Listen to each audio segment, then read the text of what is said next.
Hello সবাইকে, আজকে চলো তোমাদেরকে আমি জগদ্দল উৎসব থেকে ঘুরিয়ে নিয়ে আসি। তোমরা তো জানোই জগদ্দল উৎসবে পাখি মেলা, ফুল মেলা হয়। দেখো পায়রাটার কিরকম পা, পাখিগুলো তো কিচিরমিচির করেই যাচ্ছে। মেকাও পাখিকে হাতে নিয়ে ফটোও তোলা যায়, সেলফির জন্য ওখানে আছে। এছাড়াও মেলা তো বসেই ওখানে। 25 তারিখ এসেছিল পালাক মুছাল, তো তাকেই দেখতে গেছিলাম। বলো তো এই রাইডটা কোন বই আছে, তাড়াতাড়ি তাড়াতাড়ি কমেন্ট করে ফেলো তো। কাউন্টডাউন এট লাস্ট শেষ। এই দেখো এন্ট্রি টাইম।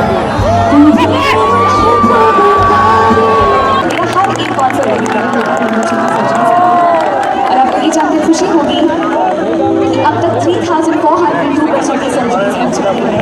अभी भी वेटिंग लिस्ट में 400 से ज़्यादा बच्चे और हैं जिनकी सर्जरीज मुझे करवानी है। मुझे यहाँ बुलाया